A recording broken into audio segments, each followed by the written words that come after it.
Good morning, everybody. It's 9:15. It's Wednesday. I'm Tommaso. It's our third week together for our newspaper and coffee in the morning. I hope you're doing well.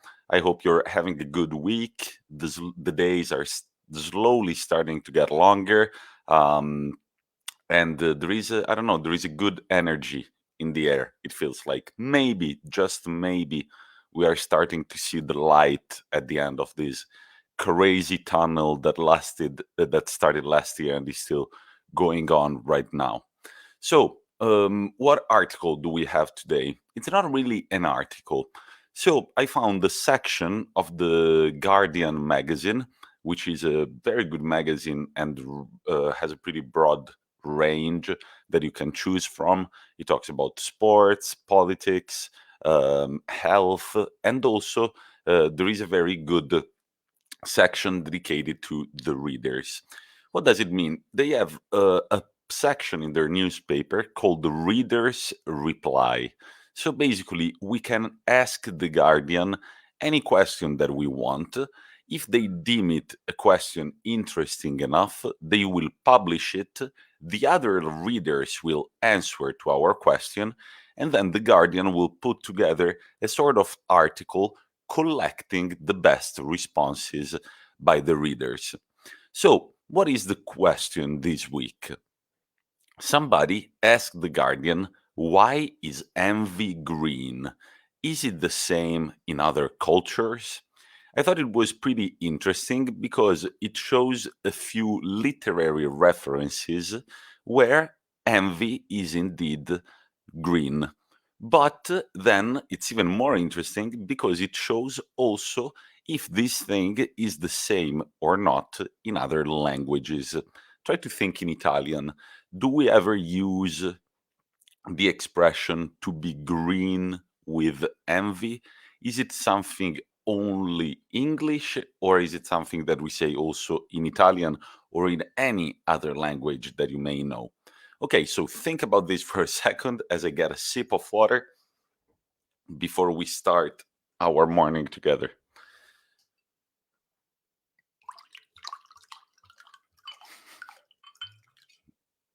All right.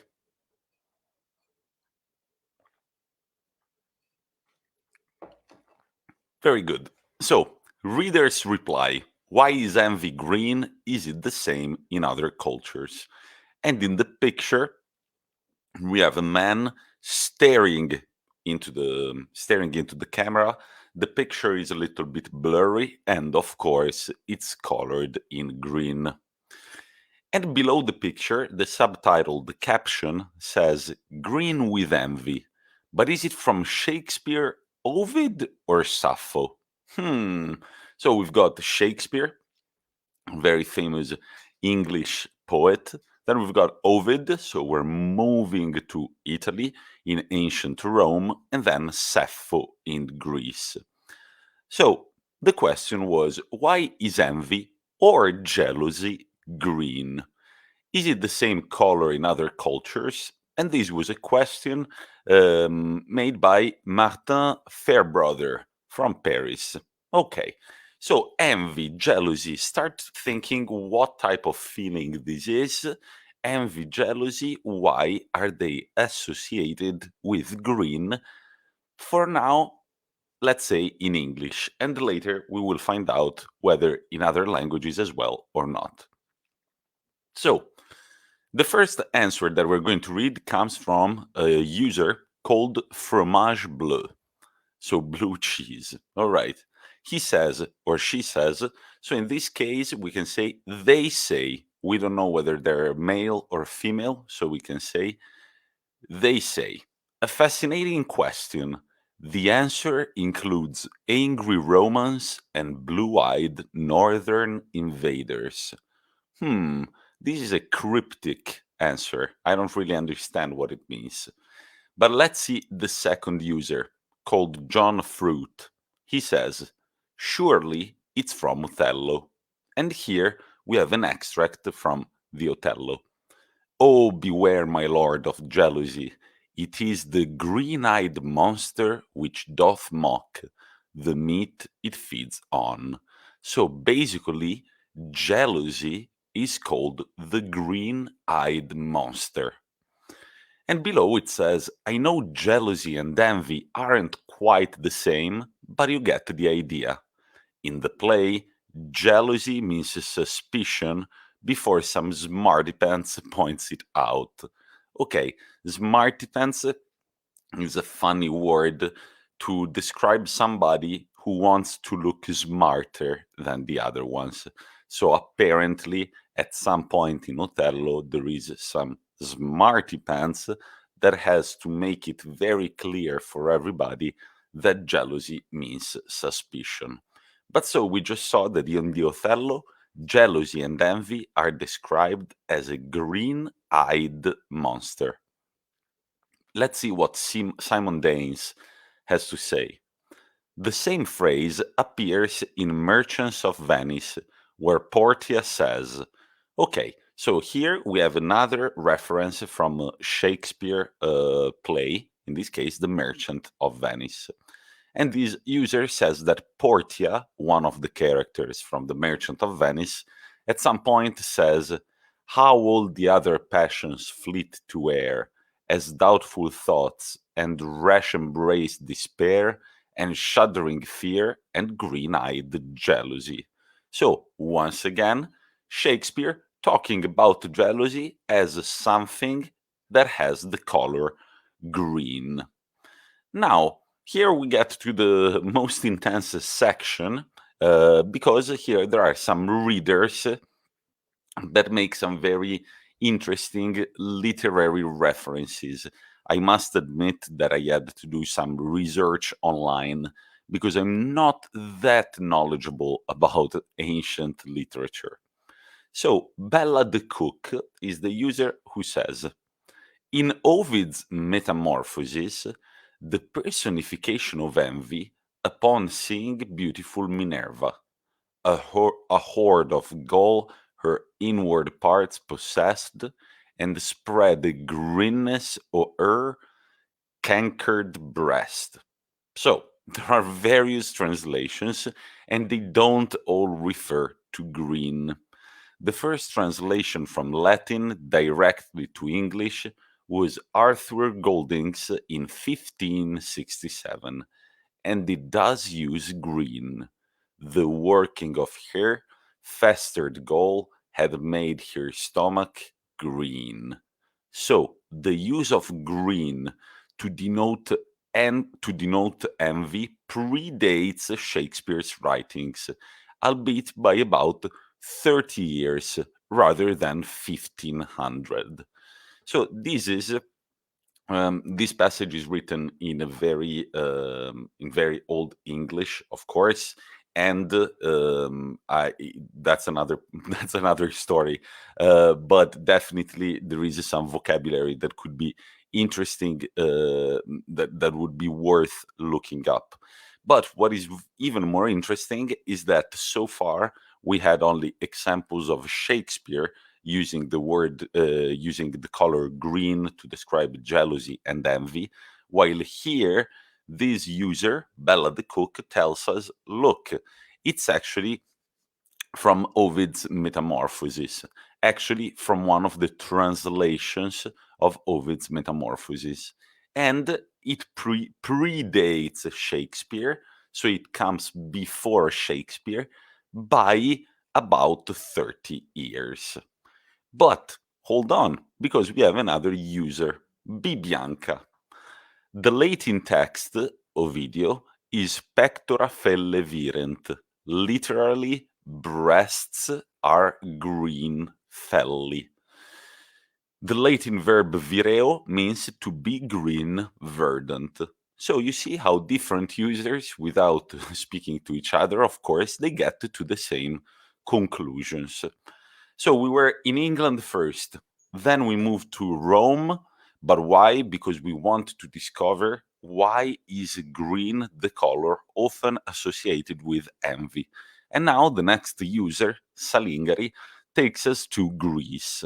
And they say, the ancient Greeks believed that envy or jealousy was caused by overproduction of bile, giving the complexion a greenish hue. In the 7th century BC, Sappho described an ex-lover as green. So I read this again. The ancient Greeks believed that envy or jealousy was caused by the overproduction of bile. Bile is what we have in our stomach, and if we have an overproduction of bile, we get a greenish complexion. Okay, we don't look too good. I hope I don't look like that this morning.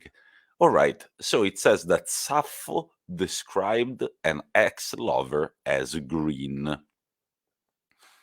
Now, this other user doesn't fully agree with the one that we have just read together. This user says, I'm being picky, but Sappho describes herself as green when she looks at her ex lover with another person.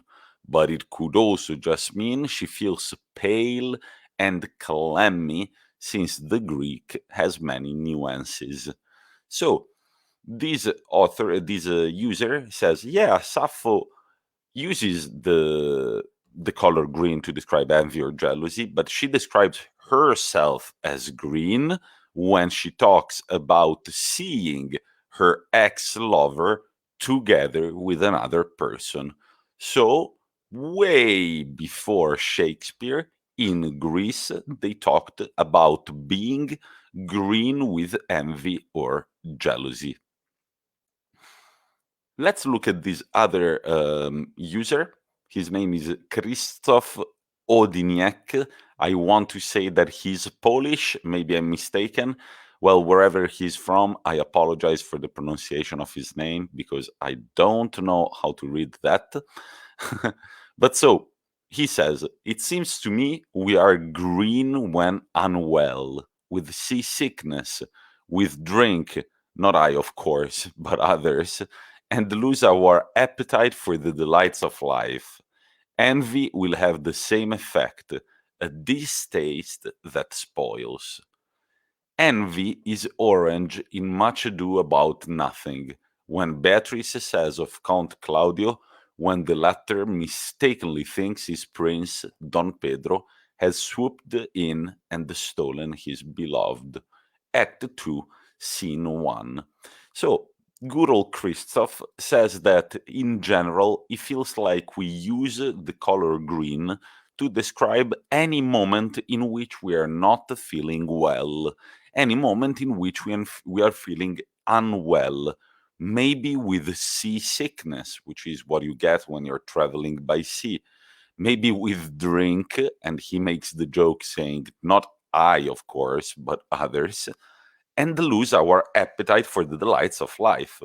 Actually, if you think about it, he says envy will have the same effect, is a strong distaste that spoils.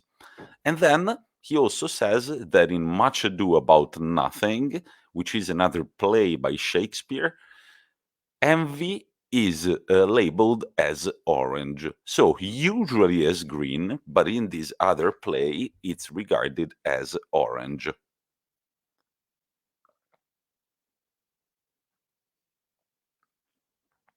Nice. And sorry, but in the morning, if you do this type of activity, it's very important to keep hydrated and keep drinking water. Okay, we're at the last paragraph. Before we quickly analyze what color other languages use to describe envy. So before we do that, let's read the last comment. Green was a color very difficult to replicate. Green plant dyes quickly turn to brown, while the ancient Egyptians tried malachite, which has a tendency to turn black. The ancient Greeks gave up on green almost entirely, the four classic colors of Greek painting being yellow, red, black, and white. So perhaps green was the evasive color that all tried to copy. Jealousy, the emotion shown toward those that managed it.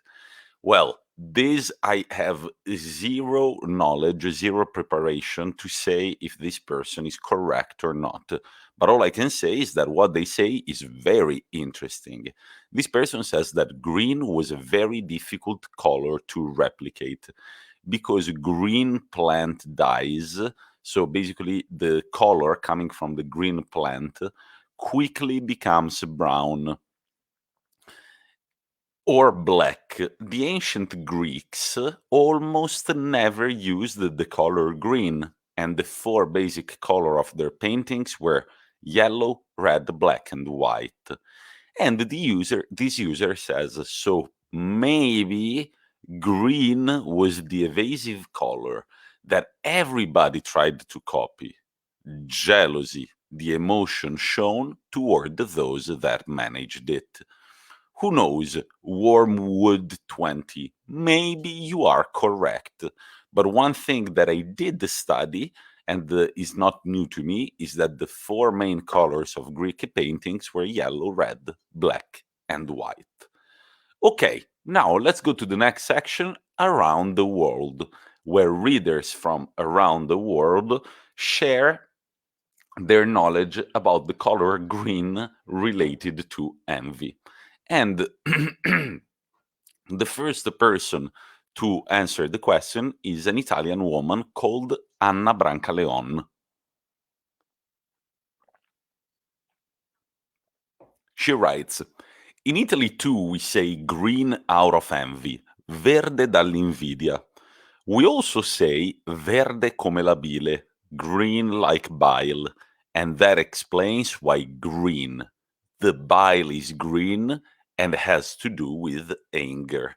Correct, yeah. Bile is often associated with nervousness or anger. Now, we've got Karen Fischer from Göttingen. I apologize in advance for my German pronunciation.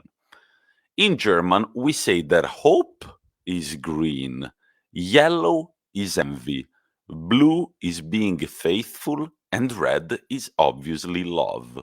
Wow! So, who says that Germans are not poetic? Listen to this. In German, hope is green, envy is yellow, being faithful is blue, and love is obviously red. She says, we go gelb vor Neid, yellow with envy. Funnily enough, there is also the saying grün vor Neid, green with envy. But grün ist die Hoffnung, hope is green. I don't know why. Young people may not know this anymore, but my grandmother, born in 1911, always used to associate colors with feelings. In Spanish, poner verde a alguien, to make somebody green, means to slag off. But green is also the color of hope. Also, películas verdes, green movies, are dirty, pornographic movies. Interesting. In Italian, if you think, we have the word gialli to describe thrillers, okay, or detective books, because the covers used to be yellow. In here we discover that in Spanish, películas verdes, so green movies, are dirty pornographic movies. Interesting, interesting, interesting. You'll be able to read all the comments on your own if you're interested, but let's read a few more readers from Northern Europe. We've got Ricky Simons or Simons who says a familiar Dutch expression is looking green from jealousy. So, yes, same here. So, in Dutch, in the Netherlands, it's the same. What about Swedish? Grön av avundsjuka. Green of envy. Yes, Anna Karlgren confirms that in Swedish and also in Dutch, we have just discovered, we use the same expression, green with envy or green with jealousy. It's green in Spanish too, says Blue and Red Crow. Verde de envidia. Same thing in Danish, verbatim. Grön af misundelse, green of envy. in daily and common use. In Portuguese as well, verde de inveja. It's yellow in Hungarian. Oh, finally, we have found a language where envy has a different color. Hungarian. I'm not going to try and read Hungarian because I know that it has very difficult pronunciations. But let's say that there is this translation: the yellow envy is consuming me, or literally, yellow envy is eating me up. So in Hungary, it's different from Germany, Italy, Spain, Denmark, and Sweden, and they say yellow with envy. But we've seen only European languages. What about the Philippines? In the Philippines, green is associated with sexual thoughts. Huh, like in Spain. The phrase green movie is similar in meaning to a blue movie in English. If someone is described as green minded, it means they are always thinking about intercourse. So a green mind is a synonym to a dirty mind. Okay, let's look at one last one. Actually, let's do two more. In Ukraine, where I'm from, and indeed in other Slavic countries, we have white envy and black envy. So there are two different types of envy, black or white. White envy means you are happy for other people and wish you also had what they have. The black variety implies that if you don't have it, no one should. Nice. I like that difference. So, white envy is when I see the picture of my best friend at a beach in Mexico. I am envious, but it's a white type of envy because I simply wish that I could do it too, but I'm happy for him. But the black variety is jealousy, the one that you have when you're a little child and the kid that you hate gets the present that you've always wanted. The black variety implies that if you don't have something, no one should. And finally, let's end with Finland. The Finns are arguably some of the most envious people on this planet. Really, the Finns from Finland. And I say this as one. So Mikko from Finland says that Finnish people are the most envious people on the planet. I don't know why, but I wonder. There's a Finnish saying, so there's a Finnish proverb that translates roughly to envy even takes all the fish out of the water, meaning how destructive of a force it is. Wow. So in Finland, they say they don't give envy any color, but they say that it makes all the fish come out of the water to describe how powerful and destructive it is. Good. Guys, there are many other interesting comments. This is a rubric that The Guardian has steadily on their online version. So I invite you to scroll through The Guardian in the morning, just like many other good English newspapers. And make sure that while you're drinking coffee or, having breakfast, you just read the main headlines, and then maybe you like something, you start going through the article slowly. And sometimes there are very interesting things that we can learn from people from all over the world. So this was it with our newspaper and coffee. I hope you have a good day and a good rest of the week. Once again, I'm Tommaso from English Corner, and I will see you again next Wednesday. Bye bye, everybody.